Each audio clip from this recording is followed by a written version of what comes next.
Good morning. Well, here we are on a Tuesday, and we are continuing our walk with Mark through the life of Jesus. And I hope that this is being helpful to you, and I'm finding so many interesting things. It's so good for us to go back and just look at the simplicity of the gospel itself. And this morning, I want to share with you something that I think, only briefly thought about before, but this is a really fun topic to kind of let your mind explore and picture exactly what was going on. We're down to chapter 1, verse 14, and from verse 16 down through verse 20. And in this, we see the calling of the disciples, or as we would later know them as the apostles. And it's not nearly as simple as you might think. But when we put the four Gospels together, we get a wonderful picture here of what was going on and exactly how this unfolded. In this part of Mark, we have Peter and Andrew and James and John, all fishermen, all being called basically at the same time. Come, follow me, Jesus said. And they left their nets and they went and they followed Jesus. Well, that sounds very simple, but it's more complex than that.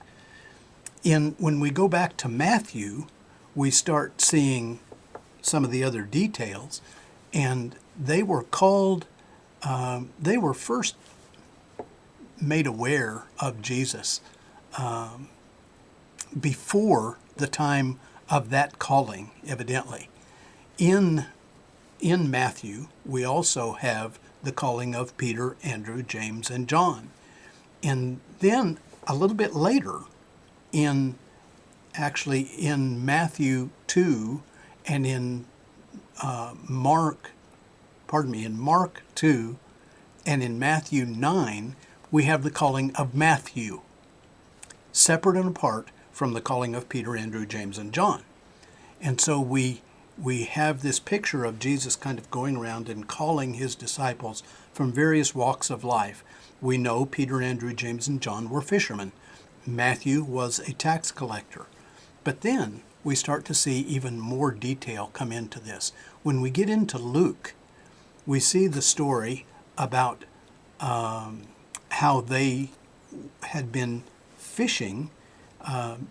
Actually, Jesus came along teaching, and they put out he got into a boat, and they put out their boat just a little way from the shore, and Jesus there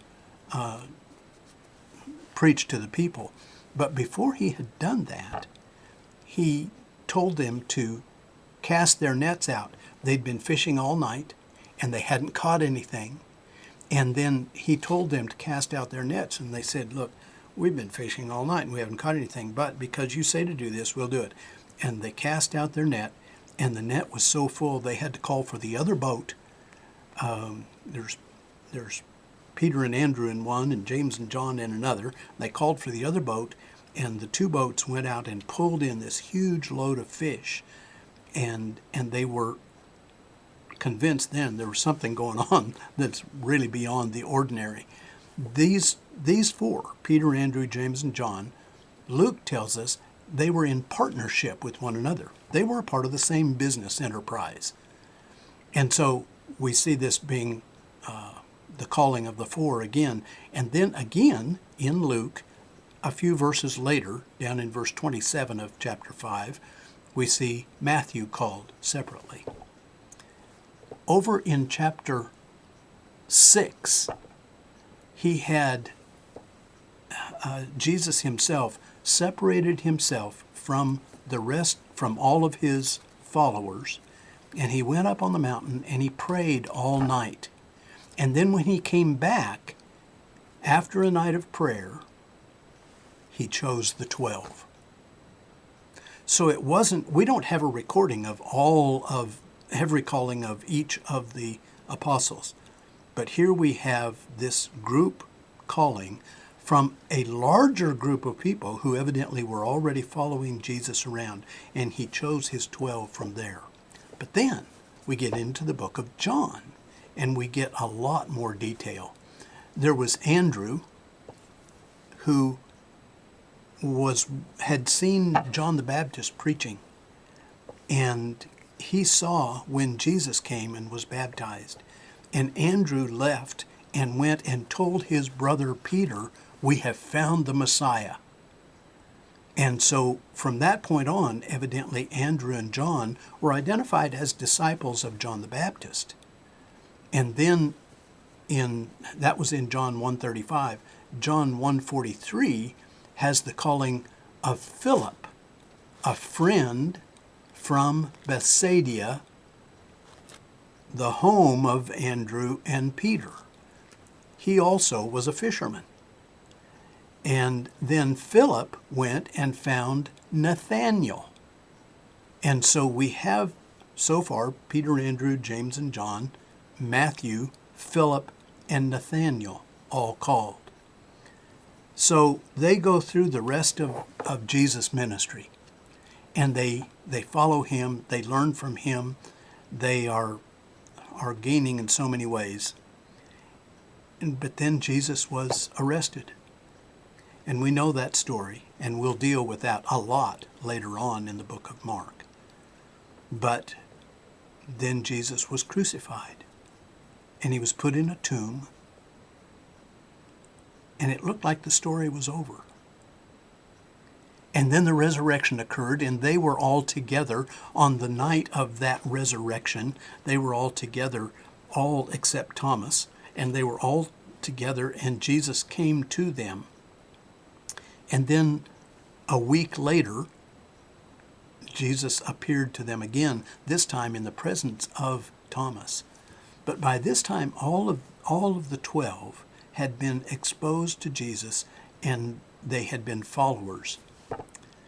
But then something really fun happens. After the resurrection, the fishermen went back to fishing. Peter, Andrew, James, John, Thomas, Nathanael, and it says 2 more of the disciples. They had been fishing. They said, "We're going to go back and fish." I think they were bewildered. I think they didn't know exactly what to think at that point. They didn't know what was next. They'd been used to following Jesus, and suddenly Jesus wasn't there. And so they went back to their fishing, not knowing what was next. What they didn't realize was that Jesus had just begun his calling of them. He had told them at the very beginning that they would be fishers of men. And so in the book of John, we have the story of this all unfolding post-resurrection. And as they were out fishing, they went out and they fished again all night without catching anything. And then in the morning, they saw someone standing on the shore. And that someone called to them and said, "You don't have any fish, do you?" And they said, "No, we've been fishing all night." And he said, "Okay, well, he didn't say okay, but he said, cast your net on the right side of the boat." And they did. And at that point, those that were there at the beginning had to say, "There's something very familiar going on here." And they cast their net out, and again their net was filled with fish, and they brought it in. And it was so much a reminder of the very first calling. They knew then that that was Jesus standing on the shore. And again he said to them, "Follow me." He was getting down to the very essence of the greatest call, not just for a 3-year ministry, but for a lifetime of discipleship. He spoke to Peter at that time as they were standing around the fire eating fish that morning for their breakfast. And he said to Peter, "Do you love me?" And Peter said, "Of course I love you." And they go through this process. But Jesus' response each time was, "Feed my sheep." And then Jesus spoke to Peter again and said, you're going to go through a lot. You used to be young and brash and go wherever you wanted, but your life is going to end up with you being bound and people leading you to where you don't want to go. Nevertheless, in essence, Jesus said, I want you to follow me, no matter where it leads. And Peter did. And so did the rest.